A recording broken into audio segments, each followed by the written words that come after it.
Beneath the cloud-covered skies of Edinburgh sits the hospital, St. Francis. It is, of course, a teaching hospital, one rife with young students, excited, eager to move about the halls and follow the professors from room to room. The observatories, the theaters, the surgical theaters are packed with young students eagerly taking notes at each and every move. The two of you stand before the large doors. The sky outside about to break, bringing the first drops in the spring afternoon onto your heads. Luckily, you stand just beneath the overhang. Of course, the streets are quiet this early in the morning as you arrive for work. In this year, nary a horse be out this early. The hospital waits for you. You, Ursula, you enter first. What do you look like? Well, I'm a petite brunette. Cigarette. It's my wont to do. Stressful on occasion, so calm my jittery nerves. Have my brown hair pinned in a tight bun and a clean, currently, nurse's outfit and patent leather shoes. I look behind me and open the door. Are you coming, Mr. Duncan? Mr. Duncan? Oh. You enter right behind. Who are we looking at? Yes, indeed. Thank you, Ursula. We're looking at Mr. Duncan, a very dapper, well-put-together man, wearing a tweed suit, which goes with the spring, of course, and a bow tie. And he's got one of those mustaches, though. When he shaves it off, he has quite a bit of a baby face, as his friends all like to jibe at him at the taverns. He is about average height, pasty white skin from all of the time he's spent inside the past few years, going over his medical notes, but he's proud to be working, finally, and there is a sense of pride on his face as he steps into the hospital behind Ursula, a pride that might have been instilled by his father, who very much wanted him to be a doctor. St. Francis the hospital is run by one Rupert Grinterby, and normally this hospital is very calm at this time in the morning. The streets outside would reflect as such, you believe, except when you enter the lobby you notice that it isn't a tizzy of excitement. People are moving about, people who don't seem to belong to the hospital. Of sorts. Some people walking around with large clipboards, some people walking around in groups, and if the two of you share a perplexed look, you notice the hospital administrator himself walking towards you. Rupert Grinterby is a tall man with a powder-white wig. He walks like his mouth is dropping down, but when he stands still, it's as if the energy returns to his face. He barely looks at you, Ursula, and locks eyes with you, Mr. Duncan. Good morning. It's about time you two arrived here. Yes, sorry, the rain slowed us down quite a bit. You see, it's raining cats and dogs out there. I should hope not. Edinburgh, cats and dogs don't belong here. It rains far too often. Good morning, Mr. Grinterby. Hello. Hello, Ursula. Yes. Very good, very good. Well, I need to speak to the two of you. Something's important about your tutor, Mr. Robert Linson. Will you meet me in my office, please? I would love to, Sir Guntersby, but unfortunately I have to use the restroom. Ursula will fill me in later, yes? Very well. Of course. Come. And he sort of turns without even checking if you're following and starts heading down the marble hallway of the hospital. And as you're heading down the hospital, this is a hallway you've walked down hundreds of times. What does it look like? It's a beautiful place. Somewhere I always dreamed of working. So lucky.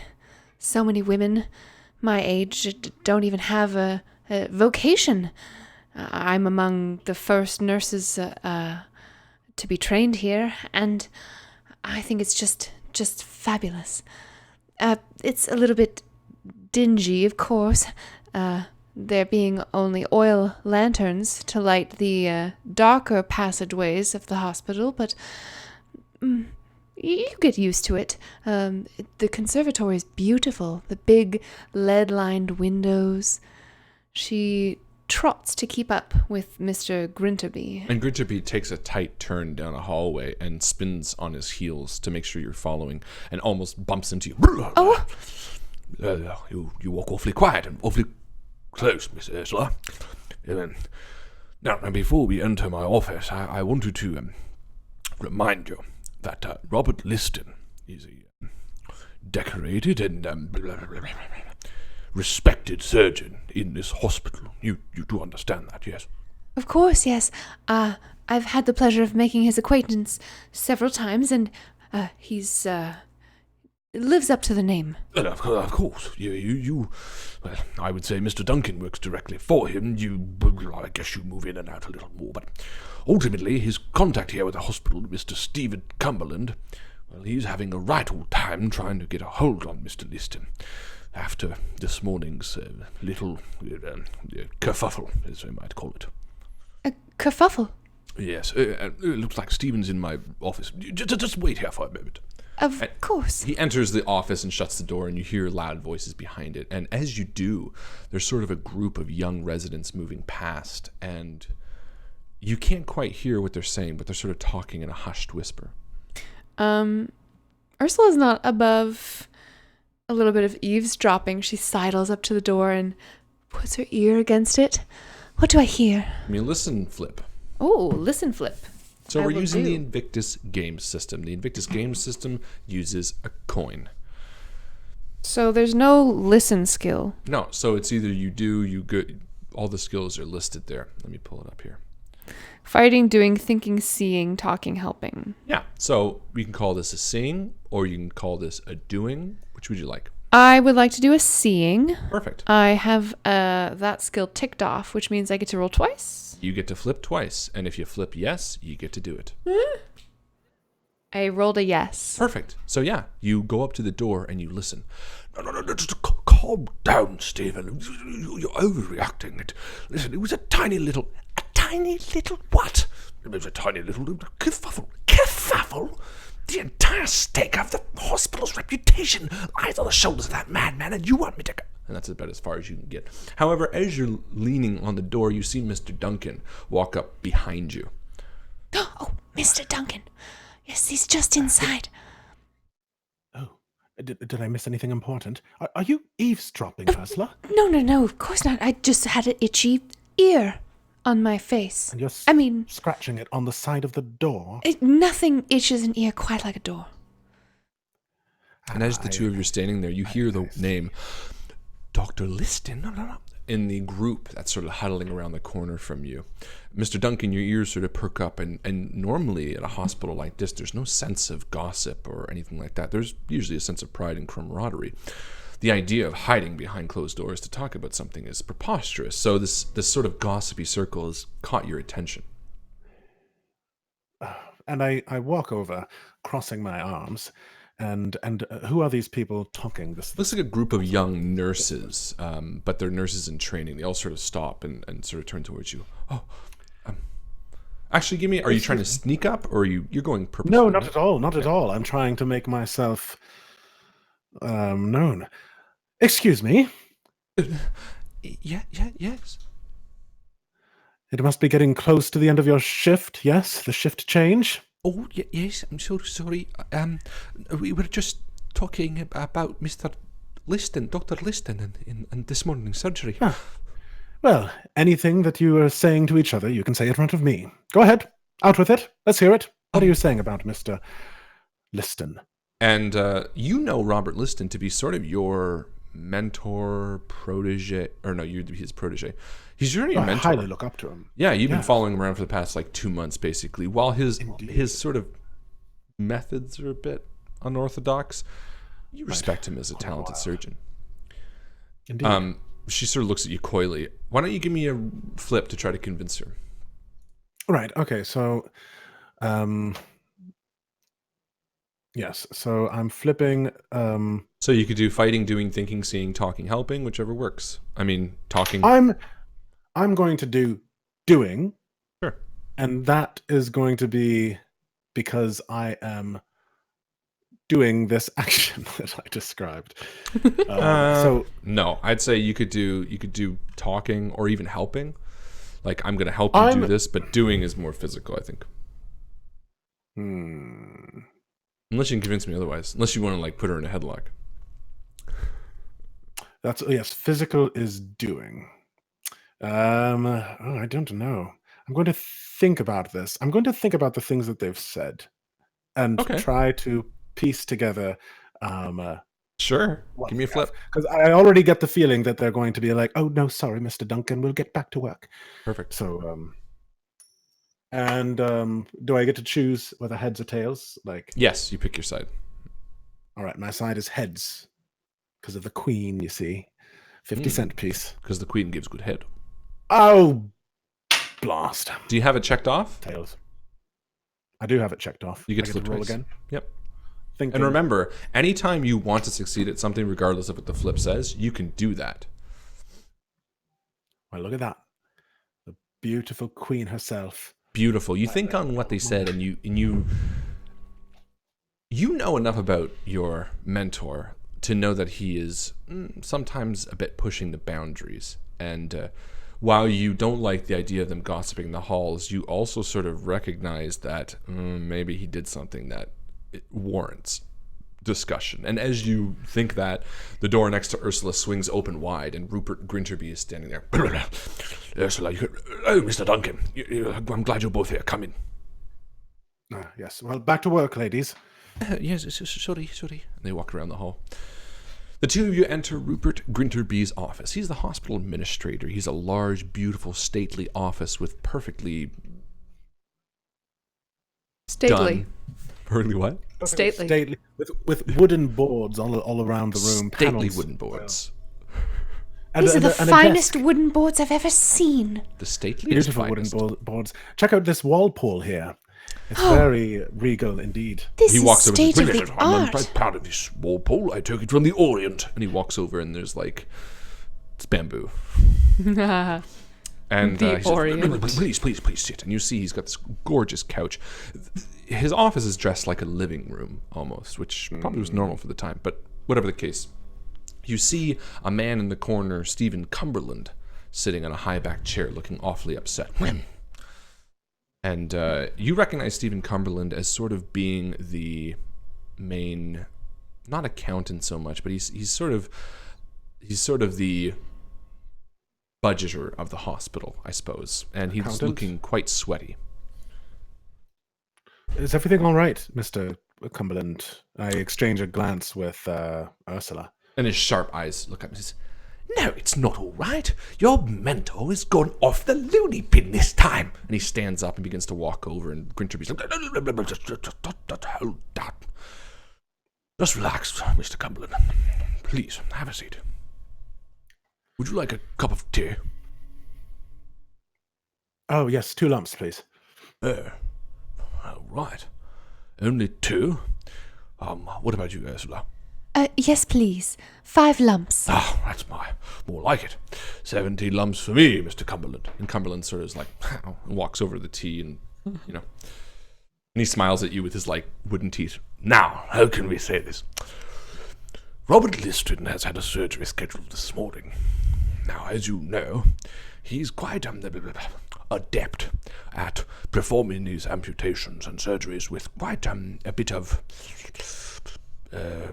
Creativity, sir. good word, yes. Speed would also be a good one. In fact, this morning he set a new hospital record, I believe a record for all surgeries, at 2 minutes and 30 seconds. My goodness. What was the procedure? Wow. Yes. It was a leg amputation. Now, unfortunately, a small little, how can I say this? A little, And Cumberland speaks up and best. A Mistake? Well, that's a matter of perspective, Cumberland. A small little snafu has happened, in which Dr. Liston has cut off the patient's testicles. Oh, Oh dear. Was it part of the procedure? Surely it had something to do with his vision of healing the patient, the Hippocratic. No, he cut off his testicles, Cumberland says, like shaking with tea in a spoon. Cumberland, calm down. As far as Liston has told us, no, it wasn't part of the surgery. And the patient, is probably better for it. I would agree with you, Mr. Duncan. So, he's done this. How is the who was it? Who he did this to? Was it just No, it doesn't matter, the debt. But the important thing is that Robert Liston, unfortunately, he was doing this in front of his students. He's trying to do a little bit of operations. And now we have a bit of a...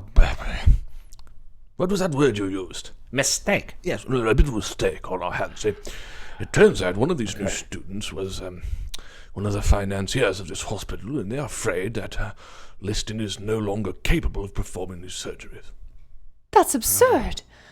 Dr. Liston is unparalleled in his skill, his expertise, and his teaching finesse. I should like to speak with this student. In good time. The student, unfortunately, is rather connected. It wouldn't do any good with that, but suffice to say that they've put me in charge of securing Liston's future here, and I've put it upon Mr. Cumberland here to survey Liston and ensure that he is fit for service. Cumberland turns around. But I'm not going to do it, you see? And he walks over and starts wagging a finger at Grinterby. And I'm not going to be your little patsy anymore. Liston is a hazard to this hospital, and I don't care how professional you think he is. He's caused more damage to this hospital than anything else. Don't go, please. Enjoy your tea, Mr. Cumberland. I do believe that yes, extraneous circumstances are rather common in. I look at Ursula. This is a first. Have you spoken with Dr. Liston? No. I'm afraid I'm too Friendly with him? Yes. Ultimately, I can't put myself in this. The surveyors of this hospital wouldn't go for it. If they saw me and Liston arm in arm, they don't trust my opinion. And I'm not going to do it. Yes, I know that. So, Cumberland and I decided to put it upon someone else. And that's where you two come in. You're saying that you would like us to decide whether or not Mr. Liston, Dr. Liston rather, is fit to continue being a doctor at this hospital, or in general? Are we going to be taking away his medical license? No, nothing like that. It's just hospital dependent, really. Well, Cumberland. And for the first time, Grinterby sort of takes his tea from Cumberland, and you can see this is sort of where his expertise, in a way, ends, and where Cumberland's more forceful nature is necessary. Cumberland sort of steps forward and hands you both your tea, roughly. Your spoon is sticking straight up, Ursula. Just, now listen. When it comes to it, the black and white of it is this. Liston needs to be cleared as a threat. If another one of these surgeries happens and he kills somebody, then we could lose funding. Both of you, for better or worse, like Liston. And thus you fulfill Grinterby's need for this person. But you also love this hospital. You both have the highest attendance record. You are both revered by all the people beneath you and around you. And you have a pretty good working relationship with Liston. You two are the people that, between the two of us, we have decided could be fair and just and even-tempered when deciding Liston's ultimate fate with this hospital. So, what say you? Well, thank you for the opportunity. And I'm sure we'll get to the bottom of all of this. Yes, we will gladly look into it and have a well thought out response by the end of the day. By the end of the day, is that? No, listen to me now. Liston, after this morning's surgery, has locked himself in his office, and he is aware of this. Ultimately, he has to be interviewed by people that he trusts as well. I see. Good. Well then, let us not dally. No, take a moment, sip your tea. Cumberland and I will excuse ourselves. Just talk amongst yourselves, please. The file of today's surgery is right in front of you. And the two of them sort of excuse themselves out into the hallway, leaving you in this stately room alone. Oh, goodness me. It What must a be disaster. Some sort of misunderstanding. Perhaps perhaps the patient did want their balls cut off, because I could not imagine Dr. Liston rather, make a mistake. It's always possible.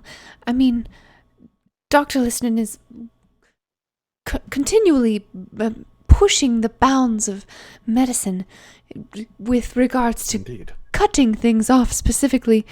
I wonder if maybe he's perfecting some kind of new experimental procedure, or I'm not sure, but he rarely shares with me his thought process behind all of this. Well, perhaps this is the time. The medical philosophies of what his philosophy was, his hypotheses, if you will, behind this procedure, perhaps are above what I myself naturally would do based on conventional wisdom. Perhaps he's discovered something, like you say. So, And as the two of you sort of share these thoughts back and forth, you sort of casually open the folder and you're like, yeah. And you see like the photo, or not the photo, but like the autopsy report of the dead patient. Oh my. Oh, that is quite vulgar. Oh, I'm feeling faint. And on the last page of the document, Robert Liston's own hand is like, oops. Well, all right. Let me take a closer look at this. Do you mind, Ursula? please, I'll be seated over here. Yes. How's your tea, by the way? It's delightful. Yes, Absolutely I'm gonna give you delightful. Bit of a kick from all that sugar. 5 lumps. I've always been a Standard. 5-lump girl. Ah, yes. All right. Well, I'm going to think about all of the things that I'm reading here in this file. Perfect. Give me a flip. Remember, you can flip twice because you have think. I'm a thinker. Oh no, that's a tails. I don't want this. And that's also a tails. Yeah, you don't pick up anything. I can't make heads or tails from this. And as you do, you hear a knock on the door, and Grinterby leans back in. I hate to press you, but have you had time to consider?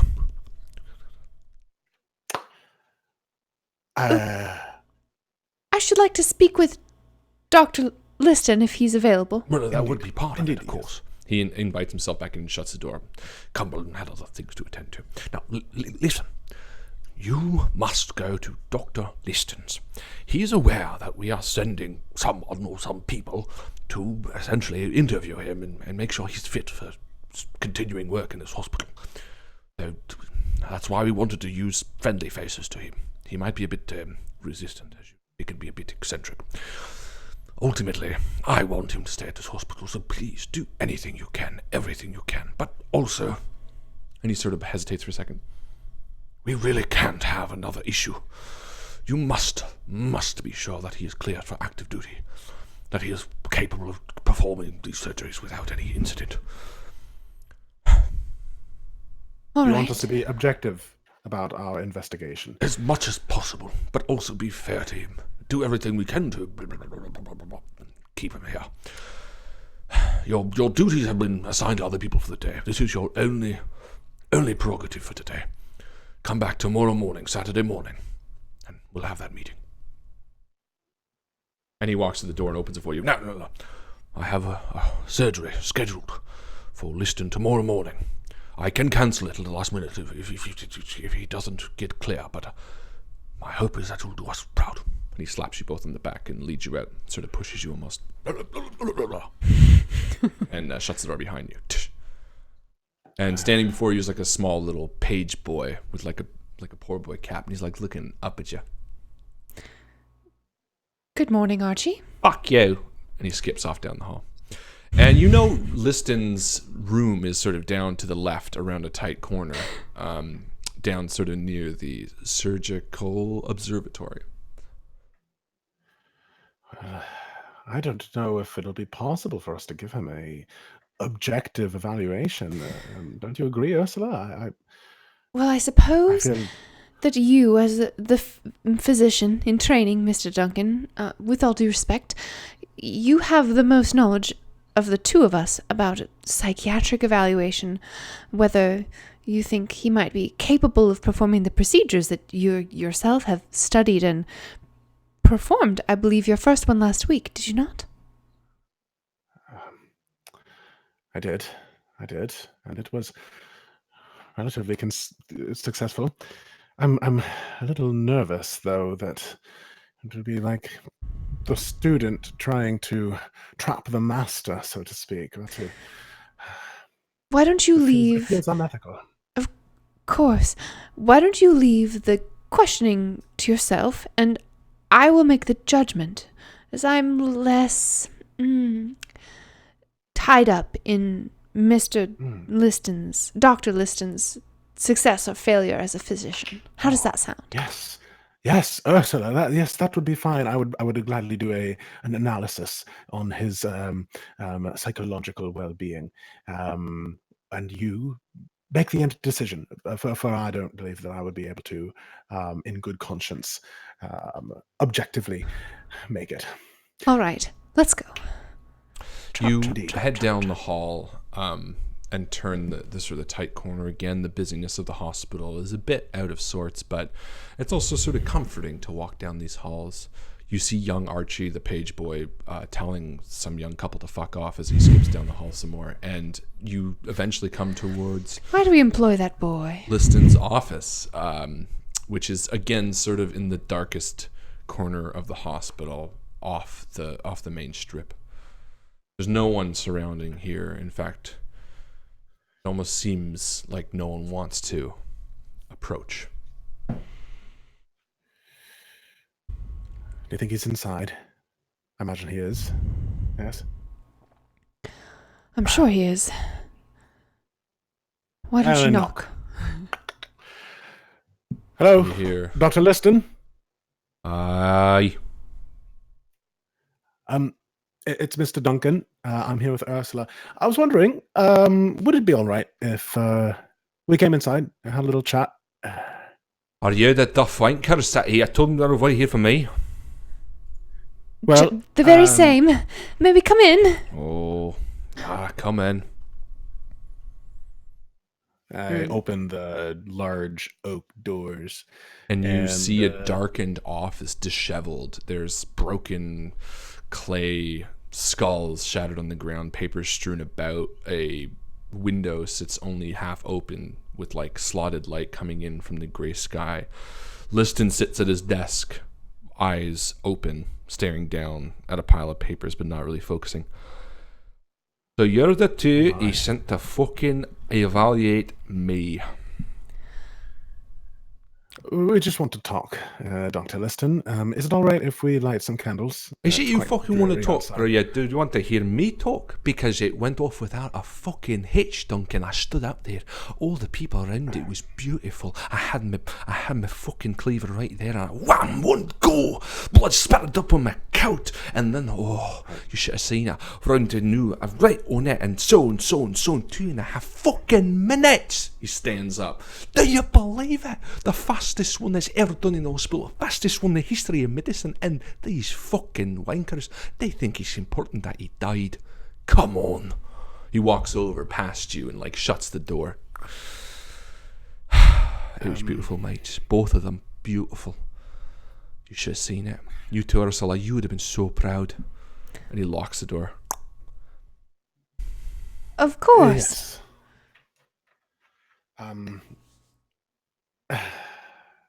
Dr. Liston,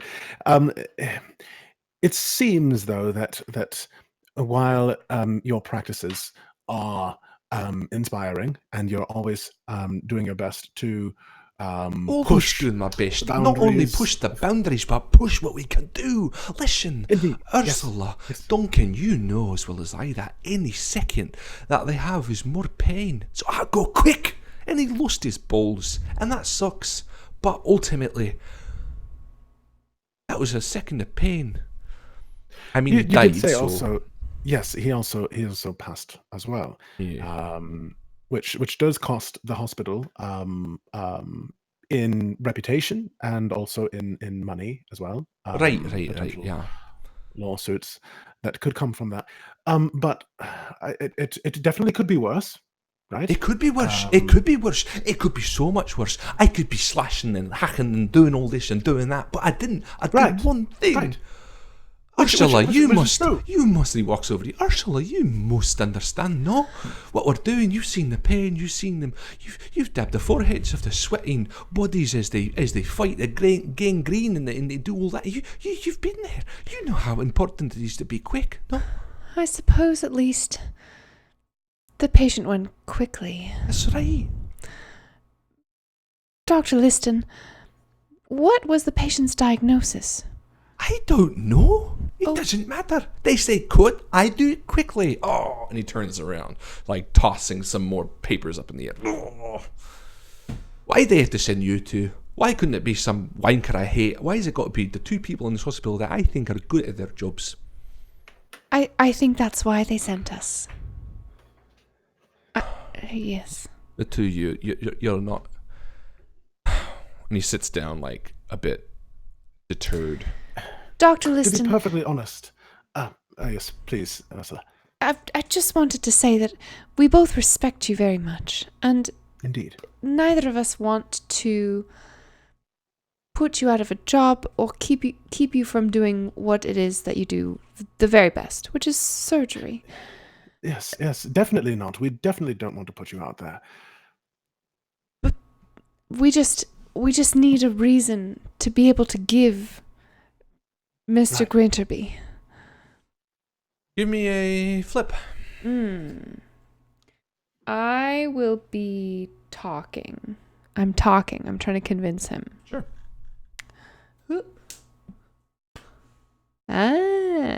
Perfect. And he sort of sighs.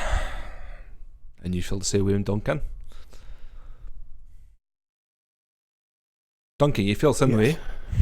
I'm sorry. I was lost there. It's been quite a day already, and it's not even practically morning yet. Yes, I feel the same way. We'd just like to have an answer. And he spins around almost like in a dramatic flurry and leans over his desk for a moment, and then light fills the office as you see he's standing over an oil lamp, and all of a sudden the office is sort of greeted a little bit warmer. For the first time you see him bathed in light. You see the blood all over his hands and like the dried blood still, you know, and he's like biting his nails, like dried blood in his beard, and he's like, have a seat. And he pulls over a rusty chair and like leans back. But you do feel the change in the room from like this cold, almost like Jekyll Hyde scene to like, okay, this is the guy you know and sort of respect. Oh yeah, it's difficult. Listen, I'm trying to save these people, and ultimately accidents happen, but that's all this was, is an accident, right? Yes, and you did make that clear on your report that it was an accident. Do you feel like this accident could have been avoided? Do you feel like there was a potential for things to go slightly differently? Of course it could have say- been different if it was 5 fucking years ago before it... And he sort of like hesitates for a moment. Oh, never mind. Oh, no, what do you mean? Is this a new vision of how medicine might be evolving that you'd No, like it's to? not medicine and how it's evolving and visions and all that load of bollocks. Ursula, you've known me longer than Duncan. You must have seen it. 5 years ago, I was on top of the world. I was cutting and chopping faster than all of them, and then he started barreling downhill, and you've seen the change in me, hadn't you? You have been a little, less your usual chipper self. But that's not myself. That's not my... It's not because of me. How do... And he like stands up and like walks over to the window. You wouldn't believe me if I told you. It's not in the world of science. Just leave it at that. All right. Tell me, Dr. Liston, if you were to do the procedure again, would you change anything about your approach? I would try to. But I'm missing... I can't. I'm not... I'm not whole. And he says with like wide sympathetic eyes, you sort of get the sense that he's like holding something back. I'm going to look around the room. Yeah. Oh, no, that's... Well, this would be seeing, but I'm wondering whether or not I could use thinking. I'll tell you what. I stand up and I start cleaning up the room. Well, first things first, this room is a right mess. I'm going to help you clean it up. And as I'm cleaning things up, I'm going to look for anything that would indicate why he's... Sure. Give me a flip. Joe, what are you doing to me? Ursula talks. She's a talker. Okay. Did you succeed, Justin? I did succeed. So I start, Yeah. picking up like old mugs and cups You and things. pull up a collection of papers that are like dated 3 years ago, 2 years ago, 1 year ago, and there's sort of like not diaries. There's nothing specific written on them, but you notice the handwriting is the same, but so much more tired, almost. It's like changed. It's become more frazzled, a little less sensical. Oh, I see. And Ursula, what do you say? We're talking about some old cases. And do you remember when I was assisting you in the theater and there was a procedure that they called you in for special because they knew that they just had to have you? I believe that was an arm, wasn't it? An arm amputation on that little girl. She's a good girl. You Very did good. such a wonderful job. And she ended up surviving She despite the fact that she had a terrible infection for weeks. Infection. Well, that was a lot of you too. Well, dabbing their forehead and thank doing you. whatever you do. That is what I do best. Definitely dabbing the foreheads. I dab so many foreheads. That sweat is half the killer. I mean, you've got to get a good layer of blood on your hands before you go into somebody, but that sweat, that'll just ruin you. Absolutely. Aye, fuck. And he walks over and sits back down. Maybe you're right. Maybe I just need to hang up my coat. I don't think that's necessarily the answer, Dr. Lipton. Well, I know the answer, but it's not like either of you are gonna... Fuck. What's going on? I can't say. Okay. With all due respect. Why not? How do you expect us to come in here and discuss with you this tragedy that happened this morning and be told that there's a part of the story we're not privy to? Ursula, it's not a part of the story, it's the entire thing. Then he walks over with his like crusted hands and puts them on your shoulders. You don't understand what you don't know. Then tell me. I can't tell you. Tell me. You'll think I'm crazy. Look. And he walks over to the door again and makes sure it's locked. And he turns it back and says, Grinterby sent you in here because he wanted you to clear me for active duty. And if I tell you what I know, you're going to not clear me for active duty because you're going to think I'm crazy. With all due respect, Dr. Liston, you chopped a man's leg off in 2.5 minutes and took his testicles with it, He wasn't using them. and he died. He was pretty old. I think you're on your way to being considered out of your mind as it is. I'm not trying to say I'm not out of my mind. All I'm saying is he was like 35. That's old enough. He's gone past your prime at that point. You should have many kids by then. Be that as it may. You're still... please. If I may interject. Please. I apologize, Ursula. Sometimes, even though it might feel like we'll think you're crazy. Sometimes the only way to really get through something emotionally, something that's bothering you, something that you feel is rather strange. Sometimes the best thing to do is to talk about it. Don't And if you don't start have anything bringing to that talk, nonsense. no, I'm floaty. going to. You gave me this exact talk not too long ago.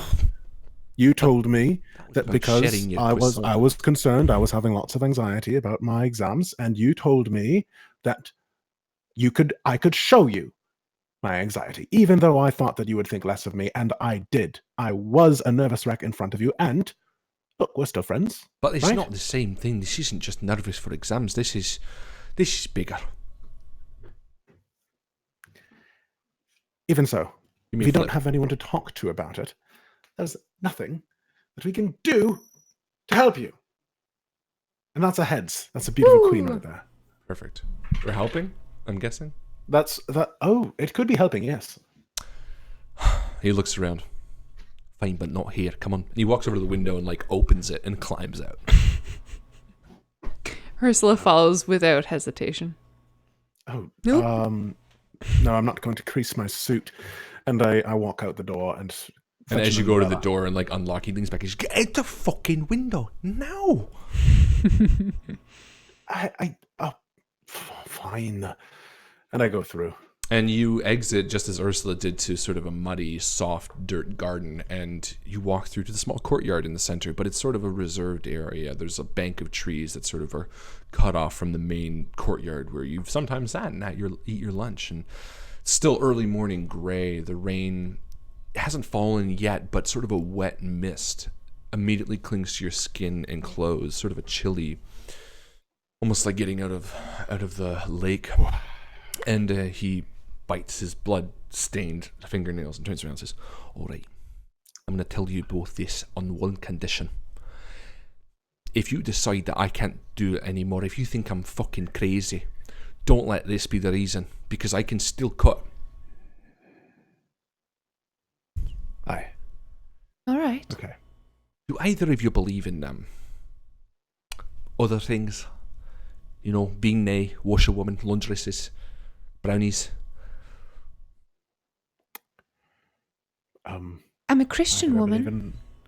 No, bochen, goblins, hobgoblins, fairies, things like that. I believe they exist in myth and legend. I get that, but listen, let's just pretend for a second that it's not just myth and legend, all right? All right. You said you wanted to hear. Ursula? I do. I'm sorry. Of course.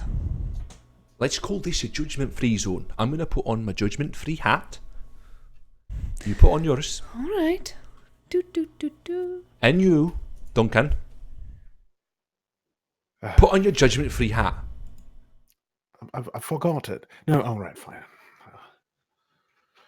I didn't Fine, see you put all it on. right. Put it all the way on. I want to see your fingers on. Put it on. on. I threw it up in the air. Put with it all the way fair, on. and I then want Mr. to Duncan. use both hands. All right, fine. I'm Put your putting hat it on. Here we go. Oh, I've got the judgment-free hat. No, now I'm putting it on, and I'm all of a sudden Scottish as well.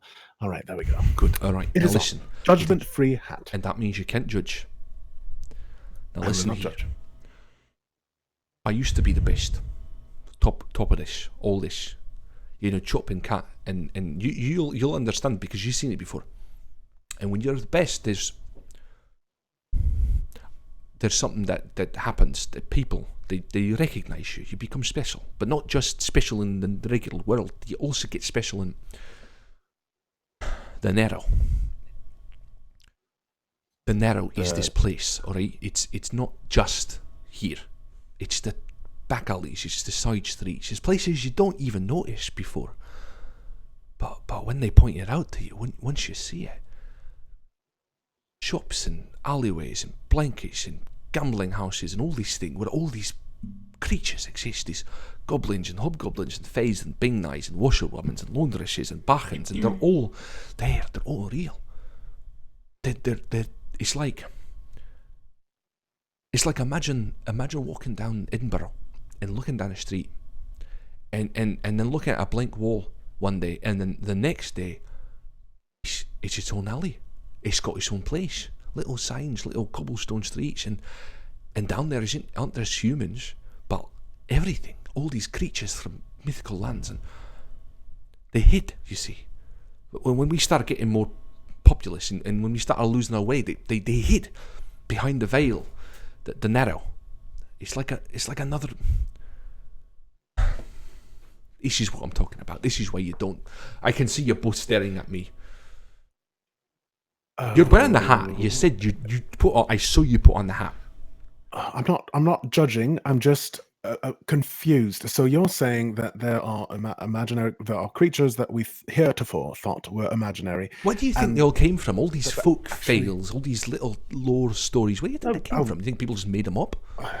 I mean, it's no more made up than God above. All I'm saying is this: they exist. They're real, and they went into hiding because they realised. And when you're gifted, when you're smart enough, they reveal themselves to you because they know that you're not a threat, and sometimes you can help them. And they did so to me about 5 years ago. They revealed themselves to me. They showed me about the Narrow. This is all fascinating. So, how does this impact your day-to-day life, Doctor? That doesn't impact my day-to-day life. What happened to me when I found out about the Narrow did. I just fucking... He looks around. There's like a rustling from the bushes behind him. Look, you might think I'm crazy, and that's fine, but I can prove it. You both come to my house tonight for dinner. I'll tell you why, and I'll show you. I'll show you. Oh, Dr. Liston, that leaves us very little choice. We were asked to get back to Mr. Grinterby. Yeah, by tomorrow morning, I heard. I got ears too. Listen, you come to my house tonight for dinner. I'll cook a nice lamb. We'll have dinner. I'll show you the Narrow. And when you come into work tomorrow, at the very least, you'll understand that I'm not crazy. And maybe you can help me be my full self again. And he says with sort of like a sadness. Ursula shoots a look over to Mr. Duncan. What facial expression are you making right now? It's just a very straight-lipped, like, pursed, just not saying anything. Do we need to bring anything in particular? No, just yourself, and bring those fucking hats because you're gonna need them.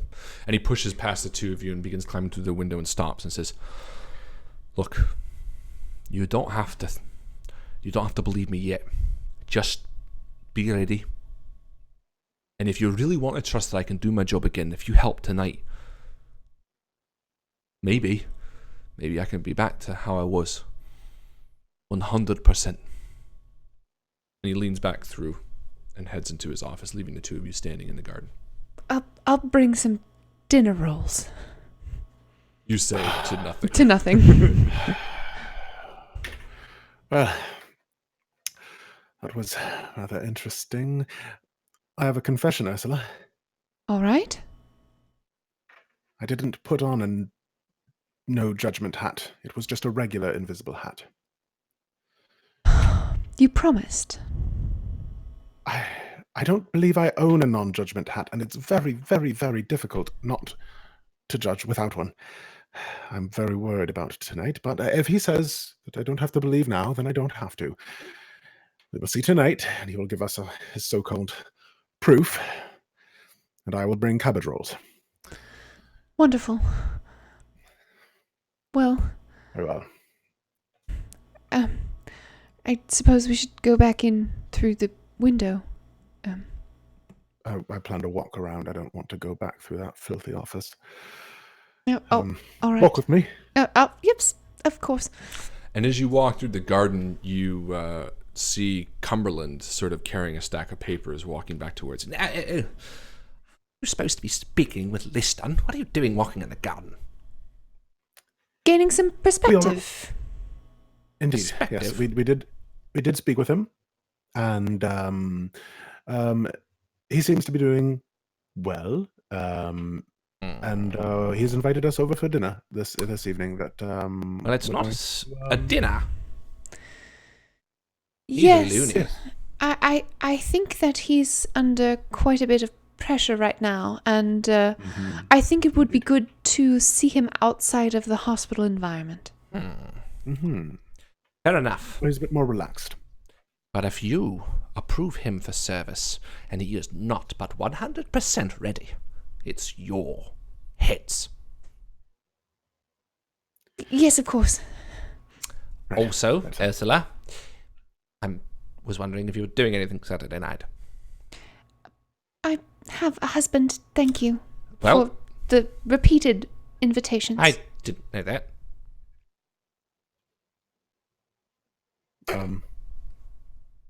You walk.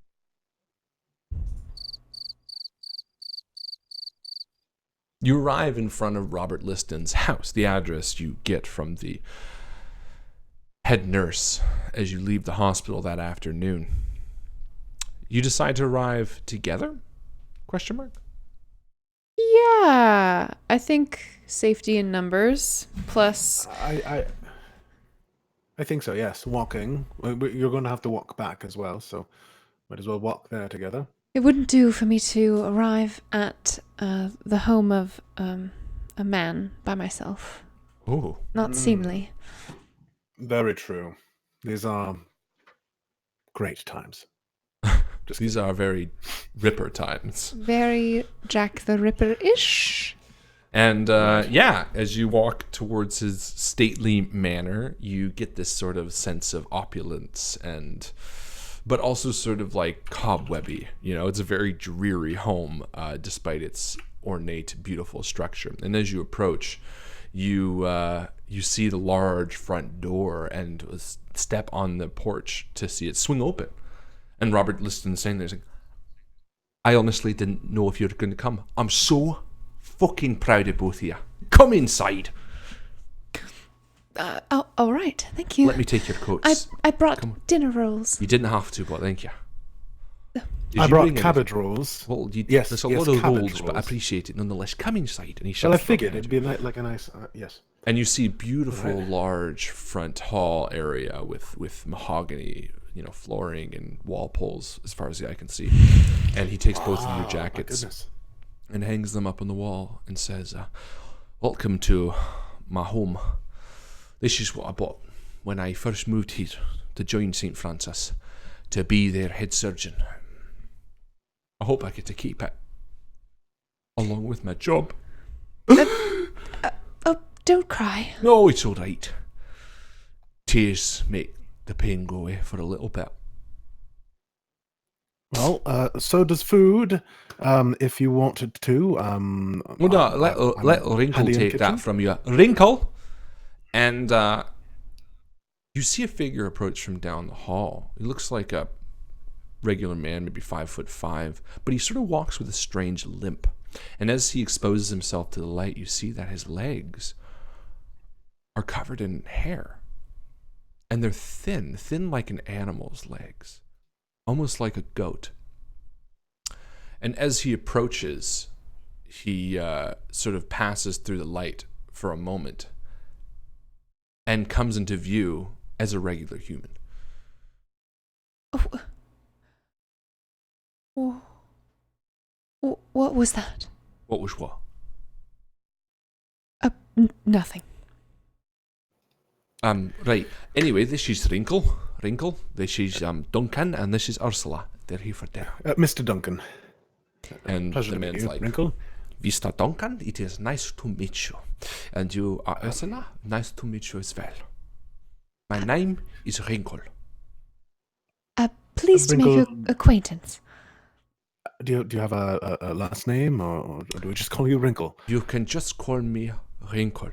That is all Liston calls me as well. I don't just call you Wrinkle. I call you my wrinkly little boy. And he kind of taps him on the shoulder. And Wrinkle is wearing like tux. And he's got this tight German face, almost completely bald, except for small wisps of white hair on either side, and a very large nose and tight features that are all stretched with wrinkles. And he doesn't really flinch at it. He's like, yes, sir. Let's go in to have a little bit. Did you find that painting? And Wrinkle sort of walks back down the hall to the darkness and picks up and turns around, and you see a large painting of like animal legs that he was like holding like waist high. He's like, yes, I put it here in the darkness. Is that okay? And Liston's like, yeah, of course. Just it's not even important. Just put her over there. And he's like, yeah. And he leans it on the wall and heads back into the kitchen. Come on, this way. He leads you to a large fire room where all the fires happen. Oh, a fire room. It is. It's Wow, like, my goodness. It's got a large fireplace. Dear me. How many other fires? 3. Three fireplaces. I'm that is too much for my English sensibilities. I'm picturing just one fireplace. Thank you very much. No, it's 3. And Liston walks you over to a bar where 3 glasses sit. And he says, a toast first off. And he hands you each one. Says, the belief. And he clings. Yes, to believe. Ding. Now, I'm wearing my no judgment hat, as you can see, and I was can't see wondering your whether or hat. not- You don't have to be an asshole about it. All I'm saying is coming into this with an open eyes. And he downs his drink. It's only like a thumb. It's like the tiniest little. It's like a tiny martini glass. Oh. And he takes the empties. Or did you all finish it? No, Ursula took a very dainty sip. And he's like, yes, and so did Mr. Duncan. and he just stands there Quite waiting. thank you. It's a beautiful place you have here. It's meant to be a toast. You just down it, and then I take the glasses, and then Wrinkle can bring you wine for dinner. I don't Not really much of a drinker. alcohol. No. Oh, me as well. I'll wait. He's just like sitting there, like, Right. Well, Bottoms what is up it that they say? Bottoms up. Yes, indeed. to your health. Oh. and he takes the 3 empty glasses and puts them back. Wrinkle, and Wrinkle comes back in, and you notice he's got that same sort of like gaunt, but again looks normally human. And you question for a second if it was your mind playing tricks on you, and almost. I mean, you can flip on it if you want. No. And yeah, he hands the glasses to Wrinkle, and Wrinkle's like, "Jawohl, dinner is served." I can't get that accent. And then Scottish is like, Wonderful. Scottish is like, "All right," and You say Scottish? Scottish It's is like- like. and he walks you through. He walks you through the hallway, and he points at you. This is my great granddaddy, Percival Liston. Beautiful man, also surgeon. Killed way more than me. So if you think I've got a bad, look at him, because his death toll is like in the hundreds. Mind you, he was a murderer, but I'm not. I see. Lovely. Well, to be perfectly honest, I would love to sit down at this beautiful table and enjoy the meal that Wrinkle has prepared for us. Ah, yes. But don't you also want to learn about the Nero? Oh, very much so. Yes, yes. Actually, that's what I was going to get at, but I was being pleasant. I was exchanging Listen to your side, pleasantries. friend, and he slaps you on the shoulder. Tonight, we travel. And he walks into the room and opens it up, and spread out on the table are beautiful. There's like a beautiful roast lamb and all these empty dishes. There's like enough for like 8 seats. He's like, pick any And spot. everything's like really opulent and beautiful and stuff, and then there's like my like shitty Cabbage like, rolls. cabbage rolls. It's in like a clay casserole dish, and there's one missing because you like You ate kept it on it the at way over. home. You're like, I want to keep leftovers for dinner. My goodness, this looks fantastic. Yes, well, Oh come sit my, down. I can sit anywhere. Anywhere you'd like. And as you enter the room, yeah, you do. You feel this sense of like joy. You can feel it as you enter the room almost. The artwork on the wall seems especially vibrant in here. Something about this room seems closer to the core. You don't understand what that means, but it feels nice in here. And Liston recognizes it in the two of you. He says, you feel it too. The Nero. What is the Nero? Sit down and I'll tell you. And you each sit, What down? Sorry. sit down. You asked. Oh, I see. down, Sorry, Luke. it was your accent. It just kind of played a trick on me there. No, sit down in a chair. And he pulls out a chair and sits down at the head of the table. He wants us to sit down Oh, yes, of course. Many Thank years you. ago, when I was at the top of my game, as I said, people came to me, special people, from the Narrow. They told me that there was this whole world beneath ours, and that because I was special, I could come down and visit in a way. What kind of people came? What do you mean? Well, there were many different types. You notice there's a painting behind you. Look. And he like turns around and you see there's a painting on the wall of like these small little creatures. And they look sort of like brownies, which is like a mythical fairy creature, like the shoemaker, the ones that come to your house after night and sweep and clean and all that kind of stuff. He says, creatures like that. My family used to paint all these pictures. I grew up staring at them and I didn't quite understand what they meant at first, until I inherited this house. Then they came. I know you don't believe me. But just look. Look at the picture. Tell me it doesn't feel strange to you. Go ahead, get up. I'm just about to. Have we already eaten? Sorry. No, the food's still in front of us. We haven't eaten. Just get. And he stands up and he like pulls you. Just come here. I'm just quite starved, and I would. You okay, can just wait. And he walks you over to the picture and I know. like, I don't want to just be rude. Look at this painting, and both give me a seeing flip. I will. I will as well. 20. Success and a fail. Success. And you only have one flip, do you? I only have one. Yes.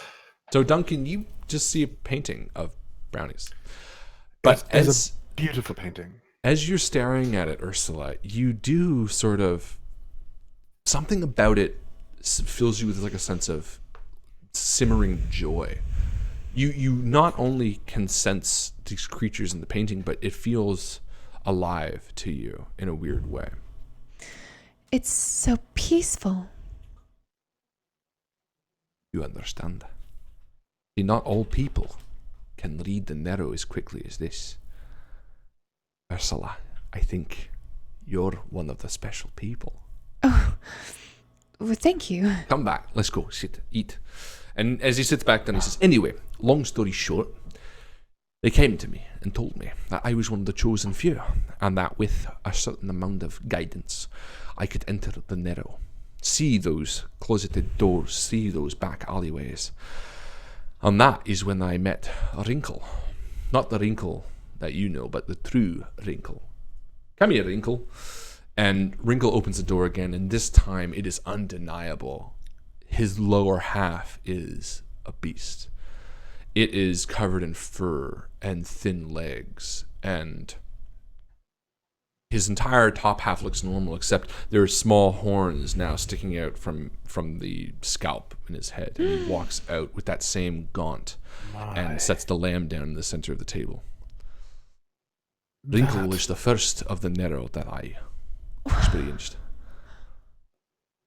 I thought I saw something. It's all right. It's fantastic. Take How a did you breath, do both of this? Is this some sort of magic trick? Wrinkle Or sort of like perhaps a rolls his costume? eyes, like he Where rolls did you his come eyes in from? annoyance almost, and he's like, "Ugh," and he walks back towards the kitchen. It's no magic. These are the creatures of the Narrow, the fairy folk. He's a Bochan. It's a type of domestic hobgoblin in folklore originally. They're sometimes mischievous, but they're always helpful when the need arises. I helped him at a particularly difficult time, and as such he's pledged himself to my service. And now he stays here, being my friend, and helping me when guests come over. Most of the time we just play Scrabble. And Did he cook this meal? yes, of course. Well, he helped me. I like cooking a little bit myself. And Wrinkle walks out again and brings out like a large salad. The like click of his feet across the floor, and he are like hollow as the two of you stare. Thank you, Wrinkle. This is wonderful Yes. meal. And Wrinkle's like, "You're welcome."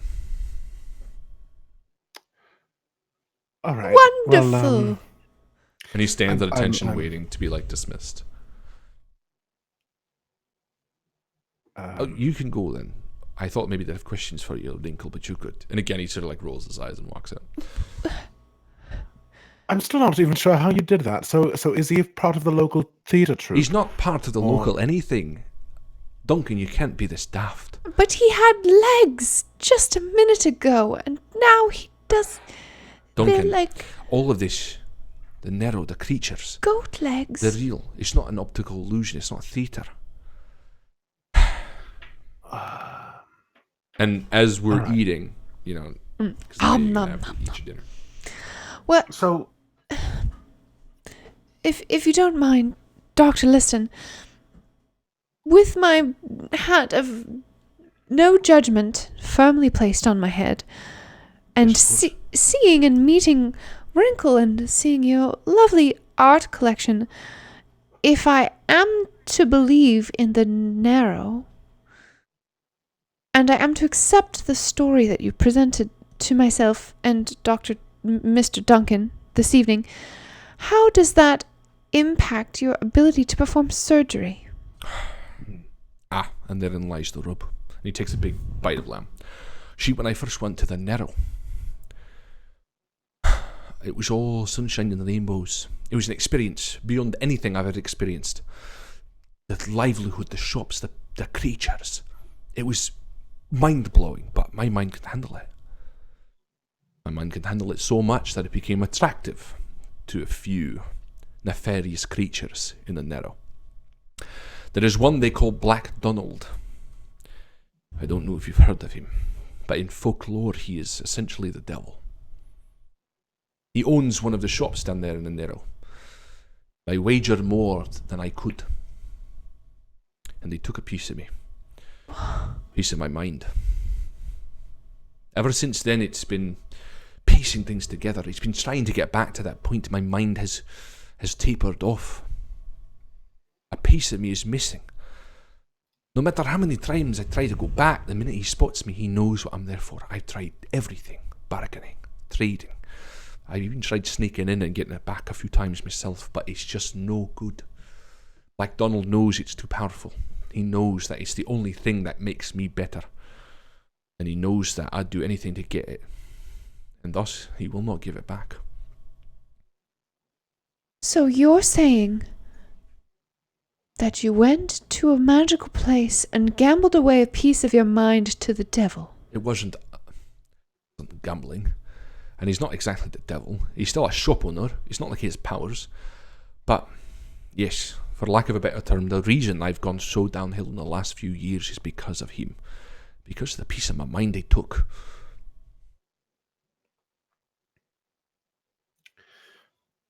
So why haven't you asked for him to give it back? I have. Or, I tried everything. There's nothing material in this world that he wants. No, he lives on chance. He lives on betting. And I have nothing more to give besides my brain. And I's got it. Have you tried to make another bet with him? You can only have one bet with Black Donald. And that is why... And he takes a swig of red wine. That's why I said that maybe you not only could see the Nero, but maybe you could help me get my mind back. See, he only makes one deal with a person. He's had mine, and he got what he needed. But he hasn't made a deal with either of you two. And he also doesn't know that we're friends. Oh dear. Maybe... Look, Ursula, and he kind of like leans over the table a little bit, says, like, you saw me in my prime. You saw me. You knew how good I was. You know how much this brain is worth. If I could only get back to my full self again, then... What kind of a wager did you lose? Mine was a simple coin toss. I know it was foolish. Oh, and what did you stand to gain? More than you could possibly imagine. He would have given me the ability to grant myself 4 wishes. And what are we meant to wager? I don't know. This is entirely on you. Look, I can't put this upon you. Neither of you. And as he's talking, Wrinkle comes out again, and again the clip-clopping of his like hooves on the floor startle you, and he asks if you like need anything. I'll have another glass of this wine, please. This is actually quite nice. I do actually quite fancy drinking, it turns out. And he sort of goes up, and he pours you wine and goes back to the kitchen. Oh, yes. Gladly, thank you. I'm not saying you have to do more than you're worth, but I'm only working with half capacity up here. Maybe you can figure out a way to convince Black Donald to give me what I want back, or make a wager worthy for yourselves. Is there anything that you'd be willing to wager? That's a difficult My- question. British etiquette. I'd wager that right now.